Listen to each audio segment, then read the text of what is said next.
Willkommen bei den Infinite Storyscapes, dem Podcast des Kulturvereins Interferenzen. Im Gespräch Frauen, die die Region Kärnten, Steiermark, Slowenien mitgestalten. Zu Gast in dieser Episode der Infinite Storyscapes ist Frau Kasilda Bedenk. Frau Bedenk ist seit ihrem Ruhestand Präsidentin des Vereines Österreich-Slowenische Freundschaft Graz und war zuvor als Professorin am Institut für Slawistik tätig. Bereits seit der Generation ihrer Urgroßeltern haben ihre Vorfahren mal nördlich, mal südlich der Grenze, die seit 1920 die Steiermark teilt, gelebt. Wie hat sich das auf ihren Lebensweg ausgewirkt? Was war für sie herausfordernd, als sie ihren Lebensmittelpunkt von Maribor nach Graz verlegte? Wie unterscheiden sich für sie die gesellschaftlichen Rollenbilder der Frau in Slowenien und Österreich? Welche Bedeutung hat der Verein Österreich-Slowenische Freundschaft Graz für Sie? Und was wünscht sie sich für die Zukunft unserer Region? Hören Sie nun Renate Rugi-Kohlenbrath im Gespräch mit Frau Kasilda Bedenk. Ich freue mich sehr, heute im Zuge unseres Projektes Infinite Storyscapes Frau Kasilda Bedenk begrüßen zu dürfen. Kasilda, du bist in Ljubljana geboren und hast Germanistik und Slawistik studiert. Heute lebst du in Graz. Darf ich dich bitten, dass du dich kurz selbst vorstellst? Dobar dan, pozdravljeni. Schönen guten Tag, danke für die Einladung. Ja, ich bin in Ljubljana geboren. Meine Eltern kommen aus Maribor. Die sind ein paar Jahre vor meiner Geburt zuerst nach Kranj und dann nach Ljubljana gezogen. Und ich bin auch in Ljubljana aufgewachsen. Habe dort meine ganze Ausbildung gemacht, inklusive Studium. Wie du schon erwähnt hast, habe ich Germanistik und Slawistik studiert, also Slowenisch. Das hieß damals Sprache und Literatur und Deutschsprache und Literatur und habe bis meinem 48. Lebensjahr in Slowenien, in Ljubljana gelebt. Habe aber seit meiner frühen Kindheit auch immer wieder längere Zeiten in Österreich verbracht, konkret in Graz und in Kapfenberg bei meiner Oma. Ich komme aus einer Familie, die irgendwie ständig zwischen, sag ich mal, jetzt dem slowenischen Teil der Steiermark und dem österreichischen Teil der Steiermark gewechselt hat.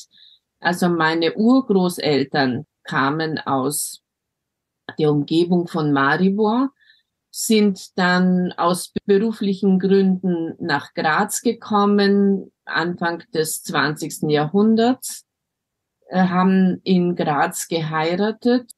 Sie hatten 6 Kinder.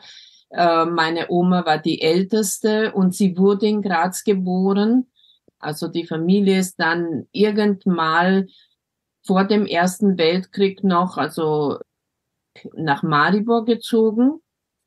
Und es wurde eine Grenze zwischen Graz und Maribor gezogen und die Familie ist in Maribor geblieben, so dass meine Oma dann in Maribor geheiratet hat, dort eine Familie gegründet hat und meine Mutter wurde dann in Maribor geboren. Also meine Mutter war dann berufstätig, als ich in die Schule kam und mein Vater hatte einen Beruf, wo er sehr viel abwesend war und das war so der Usus, dass wir mit dem ersten Ferientag, meine Schwester und ich, zur Oma gebracht wurden und am letzten Ferientag geholt wurden, so dass ich die schönsten Zeiten, das bedeutet die freien Zeiten, die schulfreien Zeiten, wo ja alles erlebt, was die Kinder eben erleben, das habe ich dann eigentlich in Österreich erlebt. Also die meisten Erinnerungen habe ich an Kapfenberg, an Graz ganz wenige. Da war ich noch zu klein und ja, eigentlich war ich in Graz auch, als ich sprechen gelernt habe, so dass ich zuerst Deutsch gesprochen habe, dann bin ich nach Slowenien mit meiner Mutter, dann habe ich Slowenisch gelernt, dann habe ich Deutsch vergessen, dann als ich 3 Jahre alt war, ist meine Schwester geboren worden. Dann bin ich wieder für ein Jahr zu meiner Oma allein, ohne meine Mutter. Habe wieder Slowenisch vergessen. Ja, und wie gesagt, mit den Ferien dann, als ich zur Schule ging das dann so weiter. Und dann, als ich 15 Jahre alt war, ist mein Opa gestorben. Und dann war es auch aus mit den Ferien, weil meine Oma nicht allein leben wollte. Und sie hat dann haben wir es umgedreht. Dann war sie jedes Jahr ein halbes Jahr bei uns, ein halbes Jahr bei meinem Onkel.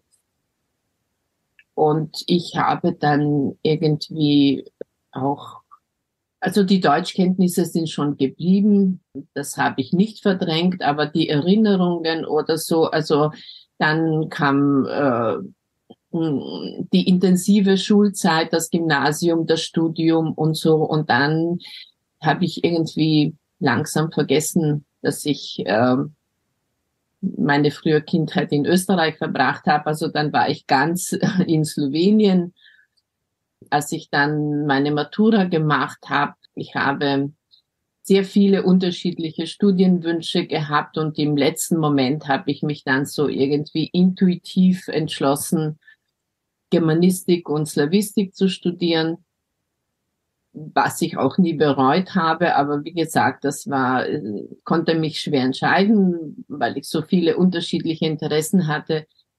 Und dann nach dem Studium habe ich eine Familie gegründet und das Leben ist immer intensiver geworden. Es hat sich dann beruflich viel entwickelt, familiär auch. Ja, und im Jahre 2002 habe ich beruflich gerade eine Funktionsperiode beendet. Der ältere Sohn hat schon studiert, der war schon selbstständig. Der jüngere war 12 Jahre alt. Und dann gab es eine Ausschreibung für eine Lektorenstelle in Graz an der Slawistik und am Übersetzerinstitut. Und ich habe mir gedacht, ich muss mal weg. Ich muss mal kurz weg. Für 3 Jahre war das. Eigentlich habe ich mir das schon nach dem Studium gewünscht. Ich habe auch schon überlegt, also mein Studium schon in Österreich zu machen. Aber damals war ich so gebunden auch an meine Freunde, an meine Gesellschaft, an meine Mitschüler und so. Und ich wollte dann eben in Ljubljana studieren, wo alle anderen aus unserer Matura-Klasse studiert haben. Aber wie gesagt, später habe ich gedacht, nein, ich brauche eine Auslandserfahrung und die konnte ich dann in dem Moment wahrnehmen, weil auch mein jüngerer Sohn bereit war, dann mit mir zu gehen. Also er war 12 und er hat gesagt, ja, okay, wir gehen nach Graz und schauen mal, wie es dort ist. Und als ich dann eben diese Möglichkeit bekam, sind wir dann am 1. September 2002 nach Graz gekommen, ursprünglich, wie gesagt, für 3 Jahre. Gut, du hast dann angesprochen, dass du sehr viele Interessen gehabt hast und dich dann ganz kurzfristig für dein Studium entschieden hast. Was war da für dich sozusagen? Was gab es noch? Was hättest du vielleicht noch studieren wollen? Ja, zuerst haben mich Tiere interessiert und ich wollte Tiermedizin machen. Dann hat man mir diesen Beruf so von der negativsten Seite dargestellt, dass ich halt irgendwie zu Bergbauern gehen muss, um den Kühen zu helfen, dass sie ein Kalb auf die Welt bringen und so, und dass das keine Arbeit für Frauen ist. Dann hat mich vor allem die Gesellschaft interessiert, die Gesellschaft entwickelt, und ich wollte Soziologie studieren. Wir hatten auch eine tolle Professorin im Gymnasium für Soziologie, die hat uns auch immer so Artikel über Weltgeschehen gebracht. Wir haben damals ja nicht so regelmäßig die Zeitung selbst gelesen wie heute. Das war nicht so selbstverständlich, aber es gab aber dann auch in Slowenien an der Universität konkret eben beim Soziologiestudium so auch einige politische Probleme, und dann hat mein Vater gesagt, nein, das ist nicht so gut, da kommt man irgendwie vielleicht in den politischen Strudel rein und so. Dann haben mich die Künste interessiert. Ich wollte Architektur studieren. Das war aber dann etwas zu spät, um mich auf die Aufnahmeprüfung gut vorzubereiten. Ich hätte ein gutes Jahr früher beginnen müssen. Und ja, die Sprachen haben mich aber immer schon begleitet. Das war nie ein Problem für mich. Sprachen lernen. Deutsch habe ich eigentlich in der Schule nie gehabt, aber Englisch und Französisch, habe aber sehr gut Englisch gelernt oder gesprochen, ohne zu lernen, muss ich sagen. Ich musste Sprachen nie lernen. Es blieb einfach im Ohr. Und ja, und ich wollte dann Übersetzerin werden.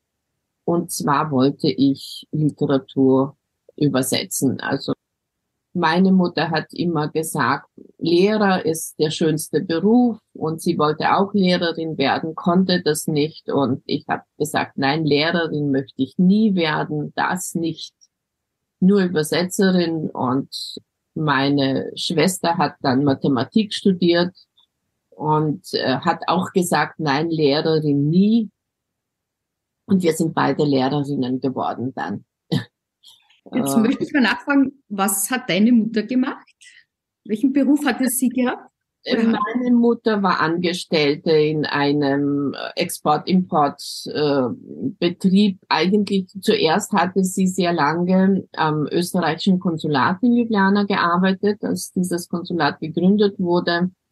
Und später dann eben in einer Import-Export-Firma. Sie war zweisprachig, und das kam ihr auch sehr zugute, und hat eigentlich im Textilbereich dann mit deutschen Firmen gearbeitet, die in das damalige Jugoslawien Fasern für Textilfirmen geliefert haben.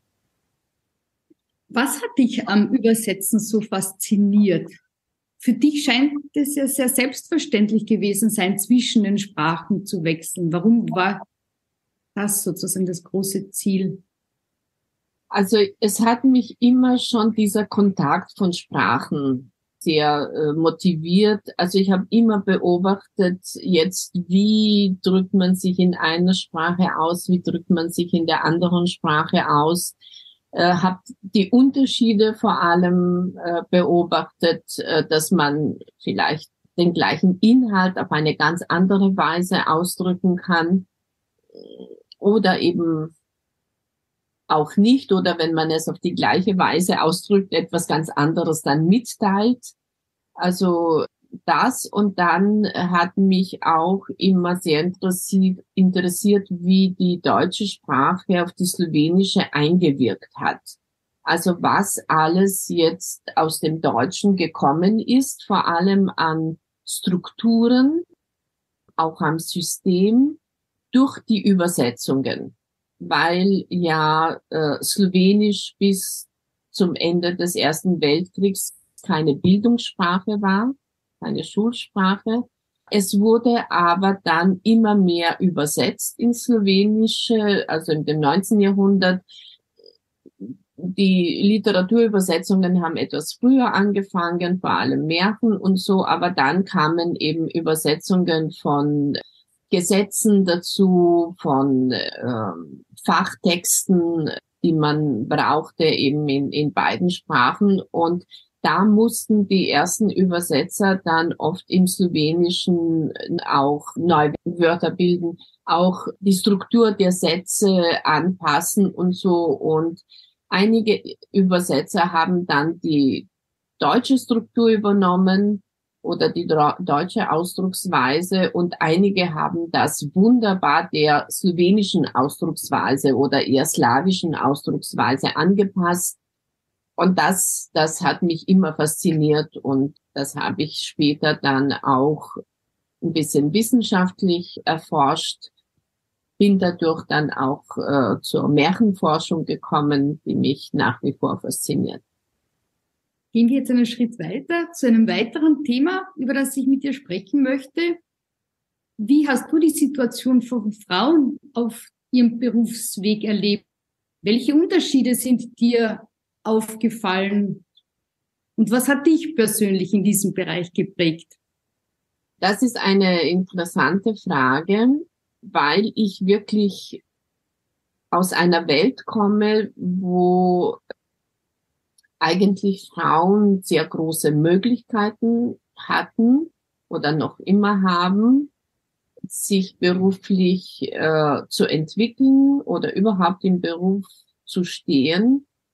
Also in Slowenien und im früheren Jugoslawien konnte eine Frau sich leisten, berufstätig zu sein, voll berufstätig. Ich war die ganze Zeit immer voll berufstätig, also mit Vollzeit angestellt, weil das gesellschaftliche System es ermöglicht.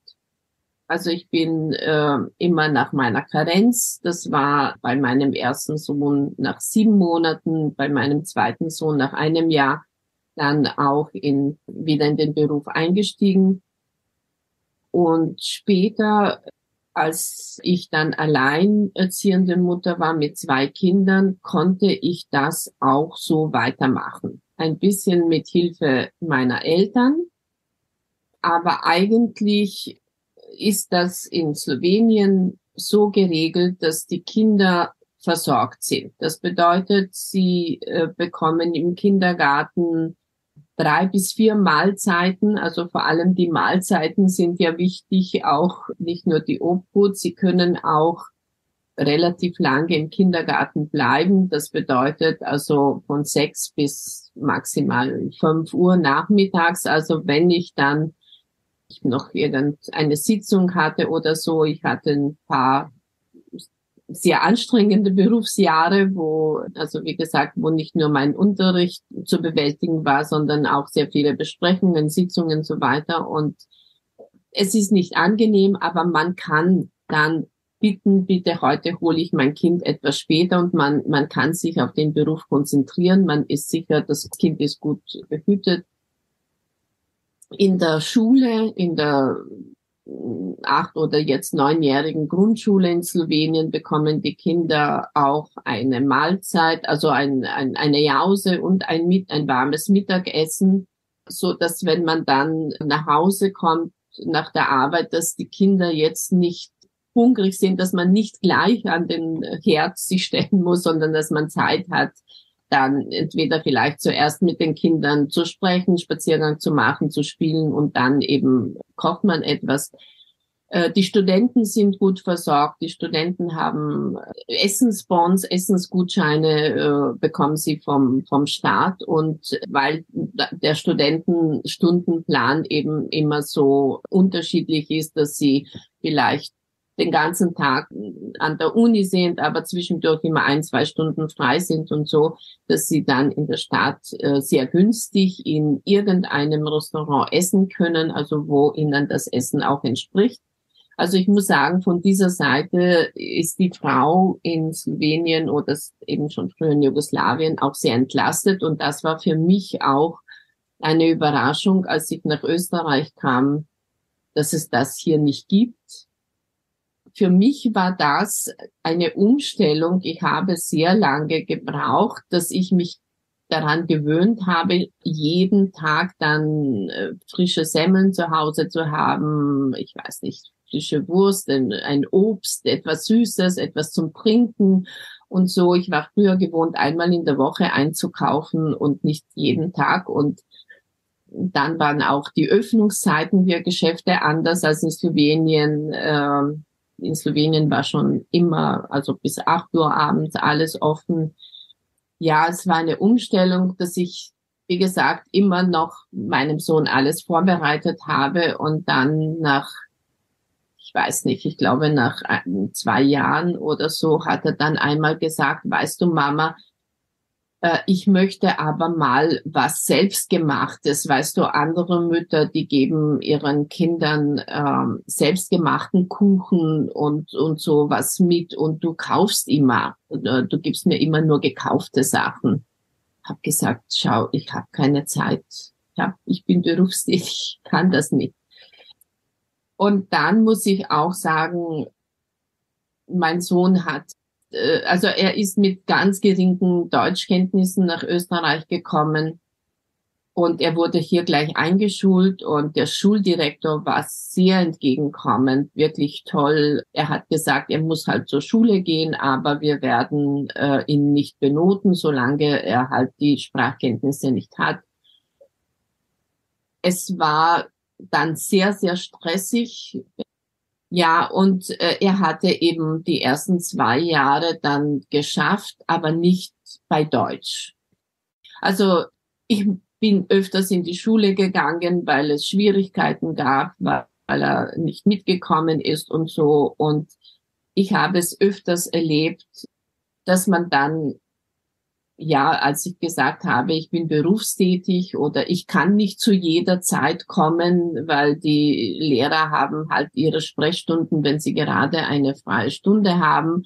Und ich habe selbst Unterricht gehabt und ich konnte meinen Unterricht nicht lassen. Also, und ich habe dann gesagt, zum Beispiel, ich kann nicht kommen oder ich muss jetzt wieder weg oder ich habe es eilig, weil ich unterrichte und so. Und dann kam immer so, ja, Kopfschütteln. Na ja, bei einer berufstätigen Mutter ist es ja kein Wunder, dass das Kind Schwierigkeiten in der Schule hat.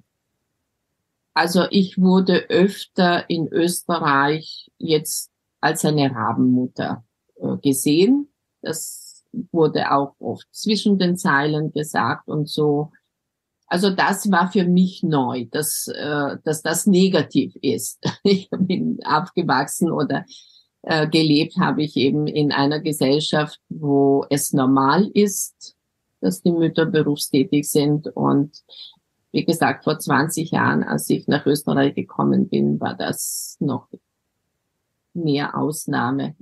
Also in diesem Sinn habe ich als Frau jetzt Nachteile gehabt oder Schwierigkeiten gehabt. Sonst habe ich als Frau eigentlich keine Nachteile gehabt oder erlebt, außer natürlich, was allgemein ist, das habe ich vor allem nach meiner Scheidung dann erlebt, dass eben der Mann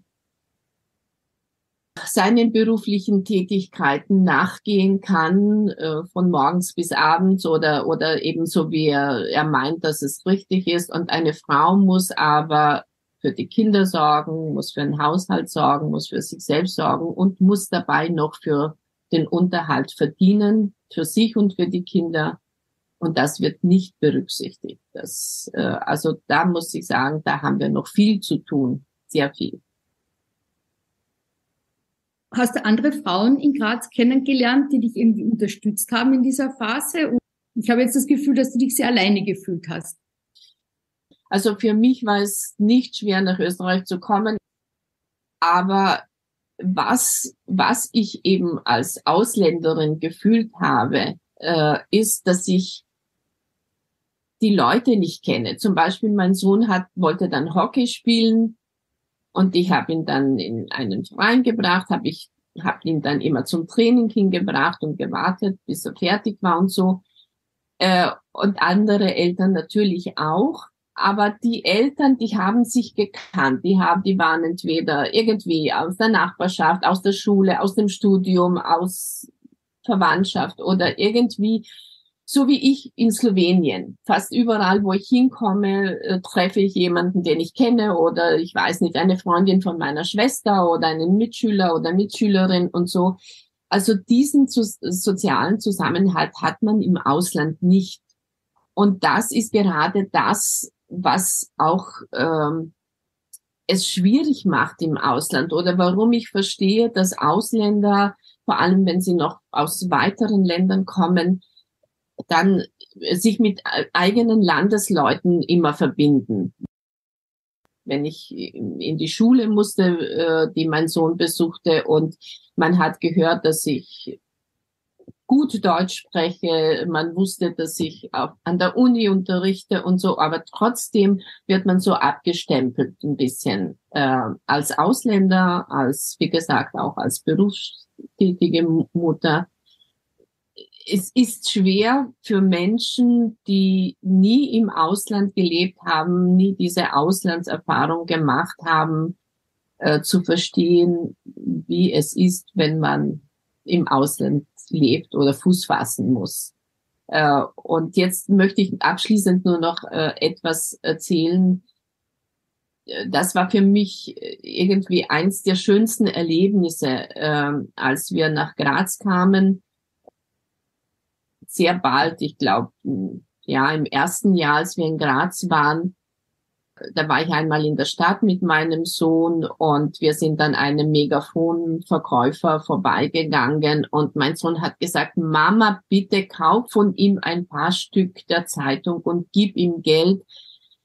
Es war ein Afrikaner und er hat gesagt, weißt du, wie weit der hergekommen ist und schon wir haben Heimweh, wo wir so nah zu Hause sind und der ist so weit weg und es geht ihm nicht gut im Ausland. Also bitte immer, wenn du so einen Ausländer siehst oder eben einen Megafon-Verkäufer, gib ihm immer Geld.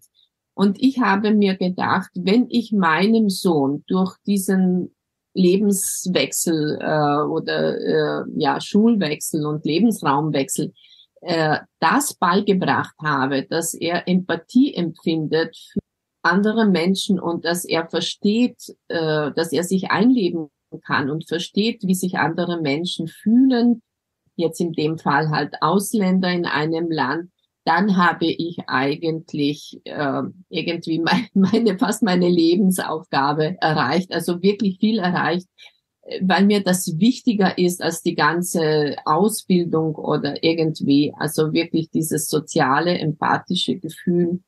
Und das hat mein Sohn dadurch auch bekommen und behalten.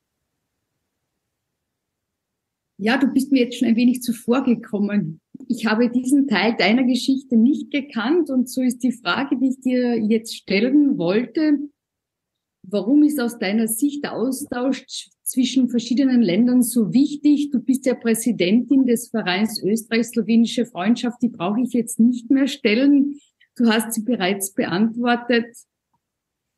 Sehr viel von deiner Energie geht heute sozusagen oder in den letzten Jahren ist in diesen Verein gegangen. Du bist da sehr aktiv. Kannst du vielleicht auch noch zum Verein und zu den 30 Jahren, die es den Verein jetzt gibt, etwas unseren Zuhörerinnen erzählen? Ja, ich bin dem Verein eigentlich sehr bald beigetreten, nachdem ich in Graz war. Also ich habe sehr bald mitbekommen, dass es den Verein gibt und habe an den Veranstaltungen teilgenommen, weil sie damals auch zu einem großen Teil an der Slawistik, an der Uni stattgefunden haben. Die Lesungen vor allem habe die damalige Präsidentin, Frau Ivanka Gruber, sehr gut gekannt. Sie war dann auch sogar meine Studentin, weil sie noch ein Dolmetschstudium gemacht hat. Und wie gesagt, ich habe die Tätigkeit ziemlich verfolgt, soweit es mir die Zeit erlaubt hat. Ja, und dann im Jahre 2015, als Frau Gruber dann leider sehr früh verstorben ist, hat man mich relativ bald gefragt, ob ich das übernehmen würde. Und ich habe gesagt, nein, ich habe keine Zeit. Ich habe mir das nicht vorgestellt. Ich war so voll im Beruf verwurzelt. Ich kann mir das nicht vorstellen. Ich habe gesagt, vielleicht dann in meiner Pension, aber jetzt nicht.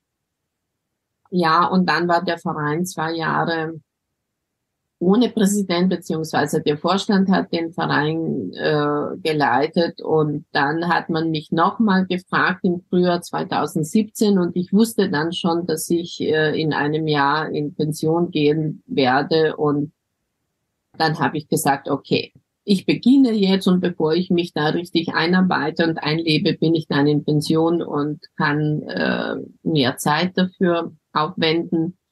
Und ich muss sagen, ich habe mir das nicht so ganz vorgestellt, was jetzt die Rolle des Vereins, die Funktion, die Stellung in der Gesellschaft ist.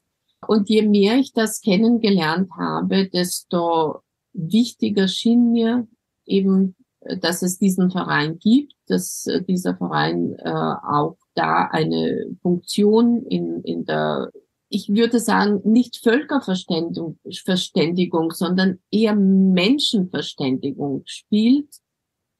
Und für mich war es wirklich ganz wichtig zu sehen, dass es sehr viel gegenseitiges Interesse gibt unter den Menschen, dass wir so vieles gemeinsam haben, jetzt geschichtlich gesehen, genetisch gesehen, gesellschaftlich gesehen, kulturell gesehen, sprachlich gesehen, aber manchmal auch voller Vorurteile sind, auch manchmal sehr oberflächlich in der Beobachtung, dass sich die Leute manchmal zu wenig Zeit auch nehmen, um sich jetzt ein bisschen zu vertiefen in die andere Kultur, dass man vielleicht auch zu schnell irgend so ein oberflächliches, ich kann das nicht anders jetzt ausdrücken, wiederhole mich, aber oberflächliches Urteil bildet.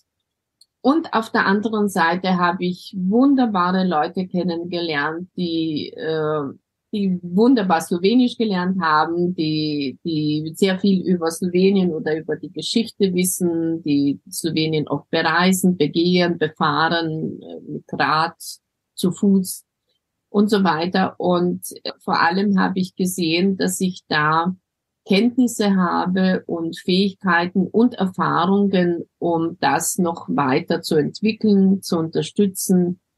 Ich vernetze sehr gerne Menschen, ich gebe sehr gerne mein Wissen weiter und ja, und deswegen muss ich sagen, fühle meine Funktion wirklich gerne aus, habe auch immer wieder neue Ideen. Also ich muss jetzt nicht nachdenken, was machen wir oder was sollen wir noch weiteres machen. Es gibt immer tolle Projekte. Ich bekomme auch viele Vorschläge und wir arbeiten sehr gut auch mit anderen Vereinen zusammen, vor allem mit dem Kulturverein Artikel 7 für Steiermark, dem Pavelhaus. Und da haben wir wirklich schon tolle Projekte gemacht. Und es gibt in Österreich so viele gute bilaterale Projekte, Tätigkeiten, Leute, die vermitteln zwischen beiden Kulturen, dass man wirklich eigentlich nur wählen braucht, was man jetzt bald macht, was man auf später verlegt und so. Und man entdeckt auch immer wieder was Neues. Und vor allem, wie gesagt, fasziniert mich immer wieder das, wie verflochten diese beiden Kulturen immer waren und heute noch sind. Und dass wir nicht jetzt nur Nachbarn sind oder so nebeneinander stehen, sondern wirklich durch die Geschichte vor allem jetzt vom Norden in den Süden, von Süden in den Norden verflochten sind. Ja, vielleicht noch abschließend die Frage, was wünschst du dir für die Zukunft in der Region? Also, was glaubst du, wohin wird sich die Region entwickeln und welche Möglichkeiten hat sie? Die Region entwickelt sich vor allem in die richtige Richtung, muss ich sagen. Manchmal geht es ein bisschen langsam, manchmal geht es, also was ich mir wünsche, ist wirklich, dass die Grenzen wegfallen. Also ich muss sagen, es stört mich noch immer jedes Mal, wenn ich nach Slowenien oder nach Österreich fahre, dass ich da über einen Grenzübergang fahren muss oder durch einen Grenzübergang, der die Grenze markiert. Also das hätte schon längst wegfallen können, sollte wegfallen, so wie, ich weiß nicht, ich war in den 70er Jahren im Benelux zum Beispiel, da wusste man nicht, wann man über die Grenze gekommen ist. Und wir können im 21. Jahrhundert das nicht abschaffen, obwohl es jetzt schon so lang die EU gibt oder so lang Österreich und Slowenien dabei sind und im Schengen und so, das, was wir alle wissen. Ich muss das nicht aufzählen. Aber trotzdem steht noch immer der Grenzübergang. Und ich würde es sehr begrüßen, dass man den Grenzübergang abschafft, denn vor allem die Steiermark jetzt auf der österreichischen und auf der slowenischen Seite ist eine Landschaft. Und wir haben mit dem Verein schon öfters Wanderungen an der Grenze gemacht, aber heuer eben gerade da bei Spielfeld. Also man weiß nicht, wenn man so wandert, wann man auf der einen, wann man auf der anderen Seite ist. Die Leute sind gleich, die Landschaft ist gleich, die Kultur ist gleich. Also es sollte ein über das andere einfließen. Die Leute wissen ganz genau, was ihre Muttersprache ist oder ihre Kultur, aber sie sind miteinander verbunden, sie sind verflochten, sie verstehen sich, sie leben seit Jahrhunderten so, und es muss nicht diese künstlichen Grenzzeichen in der Landschaft geben. Das ist eins, also dass wirklich so ein Übereinanderfließen werden sollte. Und das Zweite, was ich mir wünsche, wäre, dass auch in der Steiermark einmal die Situation so locker wird, dass wir ohne weiteres in den Schulen in der Südsteiermark oder bis Graz auch Slowenisch unter den Fremdsprachen anbieten würden. Ich glaube, dass man, wenn man ein Angebot an Fremdsprachen in den Schulen hat, immer auch die Nachbarsprachen dabei haben sollte und auch die Möglichkeit haben sollte, die Nachbarsprachen zu lernen. Zudem ist Slowenisch für Österreicher eine ziemlich schwere Sprache. Ich erlebe das täglich, weil ich seit ich in Graz bin, eben auch Slowenisch Erwachsene unterrichte.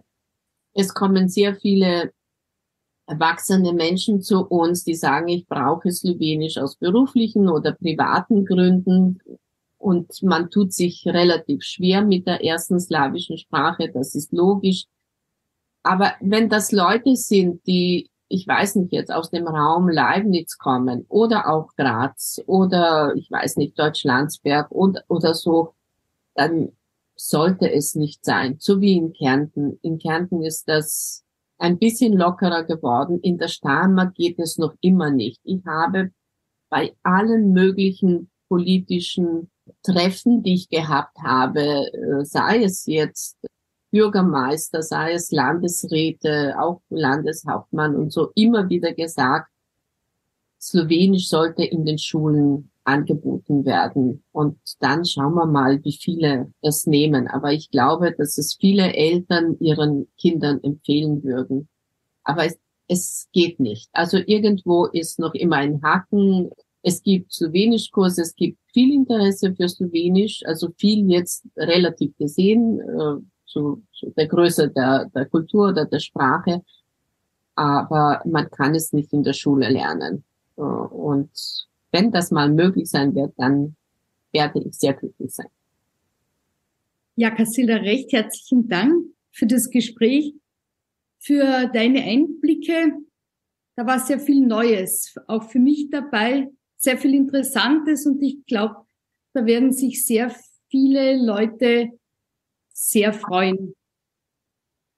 Vielen Dank nochmal für die Einladung, für das nette Gespräch, für die guten Fragen.